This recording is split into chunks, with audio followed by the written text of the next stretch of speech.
With your shoulder injury, you were sort of taken out of the ranking.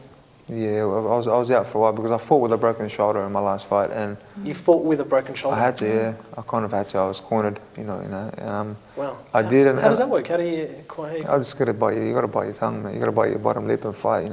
Sometimes you have a lot of obligations to. I had personally. Like the money is the money. At that time I was a professional boxer. Only, Yeah. And I need. So you fight. You fight for the money. Doesn't care about injuries. Just pass. You go through it. You bite your tongue and go through it. Wow. No, Now, don't know if I could do that. So this is all on the, the boxing side of things. Yeah, okay. But away from boxing, who's Nader Hamdan away from boxing? I'm a family man. I'm a family man. I'm married, happily married, with 3 beautiful boys, and Awesome. and that's my life. Yeah. I work and got a little business, and I just run that, and family. That's what's most important to me. Also, with your children, your sons, will you be training them in boxing? I train them for themselves, just to, in this day and age, just for them to know how to at least look after themselves. But in terms of boxing, I'd rather steer them away from there.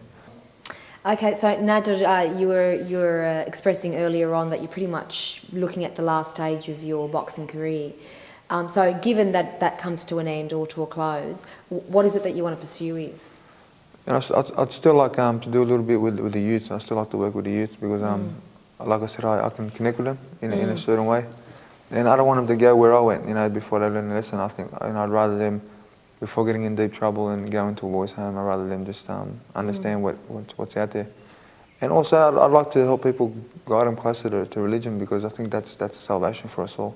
Now, alhamdulillah, Nader, you've actually performed Hajj, have you not? Alhamdulillah. And so, inshallah, that can be an example to some of the kids there. What were your experiences there? Actually, give me the juxtaposition of being in the ring and then being in Hajj. No, you can't even compare. You can't completely. The ring is nothing. Well, what's it like being in Hajj? Boxing, that's spiritually, it's unexplainable unless you've been there. And I'm sure every Hajj will explain to you that there's a feeling that you feel there spiritually that you'll never ever get anywhere else. And now I know why a lot of guys keep going back, because that spiritual, whatever it is, it's unbelievable. It's beautiful and it's complete. Very complete. Good hiatus. 100%. So do you find that with a lot of, say, our angry youth, does religion and their religion, Islam, does that help sort of quench the fire or help deal with their life? With the angry youth, they wouldn't know about their religion, to be honest with you. When I was angry, I didn't think about religion either. And maybe if we had the right people out there, not forcing it on them, but just, like give them some little pointers at times. I think that'll help go a long way, because it is the only place where you find, you find peace and whatever it is that you're looking for. I found that. That's like, in terms of boxing, fair enough, it did. Sport is the best way of getting, like say the trouble guys. Any sport. My thing was boxing. Another guy can go to rugby league, go to soccer, anywhere else. But then sport only takes you so far. I really believe the ultimate thing is religion, and that is everything. The lifestyle, everything it's there. All your answers, the life's answers are in religion. Thank you again for coming onto the show. You're welcome. It's been really good. It's been a pleasure. It's been a pleasure. And before we go, I do want to ask you as well. Do you have any tips or anything for our youth out there, or any advice for parents of youths out there who are who do have children that might be a bit angry or moving into a violent sort of direction? Man, it's like I said before, go to sport. I look at life now as I know it. Life's a test. Take advantage of this test while it's still here, because you don't know when it's going to go. You don't know when that test's going to be ripped off you, taken off you.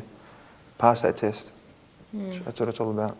All right, our very last thing is basically we need to get an autograph of you. We've got a bit of a tradition here where we get our special guest to autograph our cushion. No problem. There we go.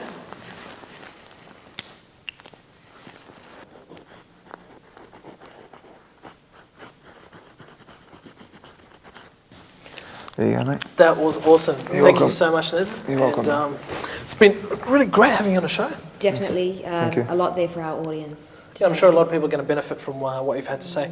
Now, unfortunately, that's about all we have time for in the show. Yes, unfortunately, but we do want to thank Manal, Shawnee and Asima.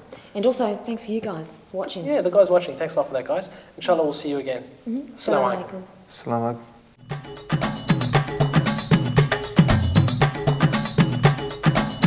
Lounge around. Lounge around.